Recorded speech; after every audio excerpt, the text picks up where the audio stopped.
Kaisa. Moi Leo. Kiva nähdä sua. Kiitos samoin. Mitä sinulle kuuluu? No, mä oon ollut vähän murheissani, kun mä epäonnistuin kokeessa. Mua on se surettanut ihan hirveästi ja mä oon ajatellut, että mä oon ihan surkea enkä mä osaa mitään. Voi ei, se ei pidä paikkaansa. Sinä olet todella hyvä rakentamaan kanssani majoja. En ole koskaan tavannut noin taitavaa majanrakentajaa. Oi, ihana kuulla.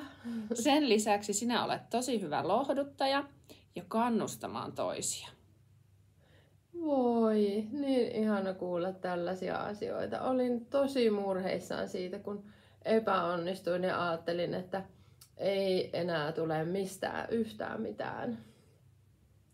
Mut hei, eiks meillä ollut Luttilan ja Puurtilan kouluissa nyt tässä kuussa muuten vahvuudet ja itsetuntemus aiheena? Mitäs ne vahvuudet oikeastaan tarkoittaa? Kyllä taisi olla. Minäpä kerron, mitä ne vahvuudet ovat. Jokainen meistä on syntymästään saakka ainutlaatuinen, ihan omanlainen yksilö. Ei ole olemassa kahta samanlaista ihmistä. Eri ihmiset ovat luonnostaan hyviä erilaisissa asioissa.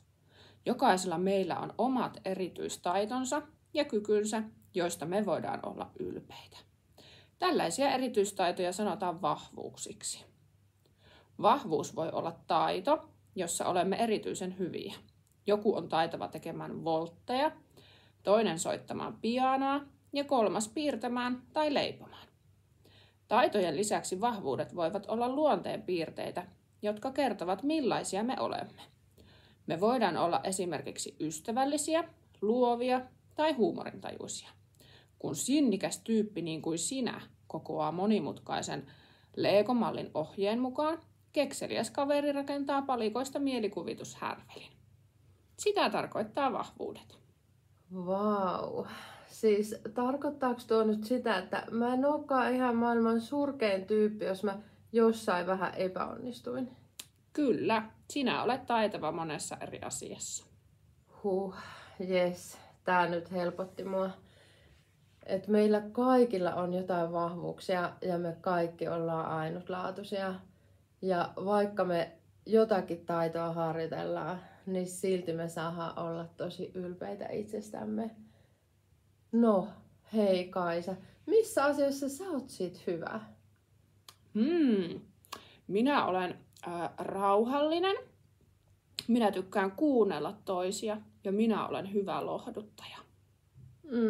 No sen mä oon kyllä huomannut. Sä oot ihan älyttömän hyvä ystävä. Kiitos. Pidän sinusta. No, sittenhän meillä oli se itsetuntemus siellä. Mitäs se sitten on? Mietitäänkö yhdessä? Onko itsetuntemus siis jotain sellaista, että niin kun tuntee itsensä? Kyllä. Itsetuntemus on juuri sitä, että mitä ajattelet itse itsestäsi. Millainen sinä olet? Missä asiassa tarvitset harjoitusta? Kyllä. Ja hei, näitä asioita me ollaan Kaisankin kanssa yhdessä pohdittu ja sitten voi pohtia kavereiden ja ystävien kanssa niitä asioita, että kuka minä olen, millainen minä olen, mistä minä pidän, mistä en tykkää yhtään, mitä taitoja vielä harjoittelen ja mitä luonteenpiirteitä olen saanut, mitkä on hyviä ja auttaa minua elämässä. Kyllä. Hei, oikein hauskaa itsetuntemus ja vahvuudet kuukautta ihan jokaiselle. Heippa! Moi moi!